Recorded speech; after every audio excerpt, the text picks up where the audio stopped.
नमस्कार मित्रों, आज के इस वीडियो में हम जानेंगे कि महाभारत के 5 महारथी ऐसे कौन थे जिन्हें मारने के लिए धर्मात्मा पुरुष ने भी छल का सहारा लिया, और वह 5 महारथी कौन कौन थे जिन्हें किस प्रकार मारा गया। यह सब जानने के लिए आप हमारे इस वीडियो के साथ में बने रहिए अंत तक। और अगर अभी तक आपने हमारे कर्मयोगी चैनल को सब्सक्राइब नहीं किया तो कृपया सब्सक्राइब कर दे और बेल आइकन भी प्रेस कर दे। तो फिर दोस्तों, सबसे पहले नंबर पे आते हैं पितामह भीष्म।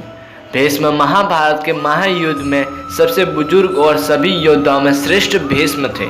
अपनी राजभक्ति के कारण इन्होंने कौरवों के साथ युद्ध में भाग लेने का निर्णय किया और पांडवों के विजय होने में सबसे बड़े बाधक बन गए। इन्हें पराजित किए बिना महाभारत के युद्ध में पांडवों का विजय होना असंभव था, क्योंकि भीष्म कौरवों के सेनापति के तौर पर उनके ढाल बने हुए थे। 18 दिनों तक चले इस युद्ध में भीष्म अकेले ही 10 दिनों तक पांडवों की सेना का संहार करते रहे। ऐसी स्थिति में भगवान श्री कृष्ण की सलाह से अर्जुन अपने रथ पर शिखंडी को लेकर आते हैं, जो न पुरुष था न स्त्री। भीष्म शिखंडी को एक स्त्री मानते थे और इस रहस्य से पांडव परिचित थे। भीष्म के स्त्री पर अस्त्र शस्त्र नहीं उठाने की प्रतिज्ञा का लाभ उठाते हुए अर्जुन ने युद्ध के 10वें दिन पितामह भीष्म को बाणों से छलनी कर दिया और भीष्म बाणों की सैया पर लेटे लेटे अंत तक युद्ध देखते रहे। और दूसरे नंबर पे आते हैं द्रोणाचार्य। भीष्म के बाद कौरवों के सेनापति बने द्रोणाचार्य। ये कौरव और पांडवों के गुरु थे। भीष्म के समान यह भी पांडवों के मार्ग में बड़े बाधक बने हुए थे। इन्हें भी युद्ध में पराजित कर पाना किसी के लिए भी असंभव था। माना जाता है कि द्रोणाचार्य को केवल उनका शोक और दुख ही मार सकता था। ऐसे में पांडवों ने द्रोणाचार्य के साथ एक छल किया। भीम ने अश्वत्थामा नाम के हाथी को मार दिया और द्रोणाचार्य के पास जाकर कहने लगे कि मैंने अश्वत्थामा का वध कर दिया। अश्वत्थामा द्रोणाचार्य के पुत्र का नाम था।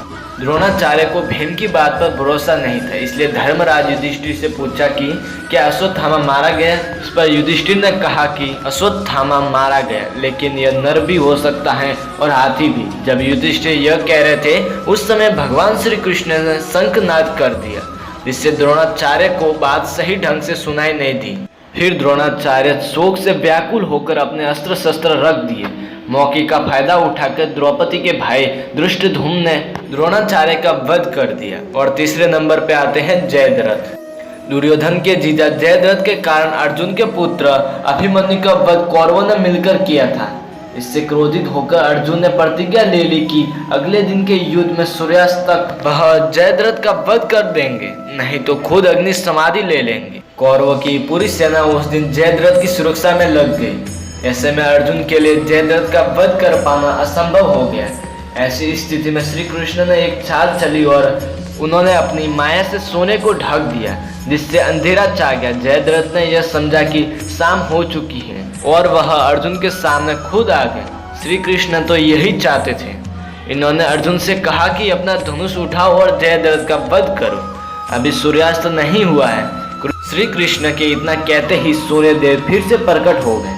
अर्जुन ने एक पल की भी देरी न करते हुए जयद्रथ का वध कर दिया। और चौथा योद्धा था कर्ण। कर्ण का वध भी अर्जुन ने छल से किया था।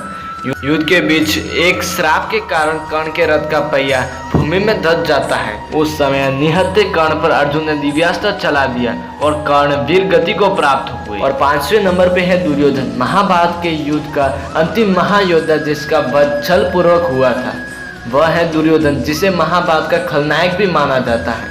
दुर्योधन और भीम के बीच में गदा युद्ध हुआ था, लेकिन भीम ने श्री कृष्ण के संकेत पर दुर्योधन के कमर और उसके जंघा पर वार करना शुरू कर दिया, क्योंकि दुर्योधन के शरीर का ऊपरी भाग गांधारी ने वज्र का बना दिया था।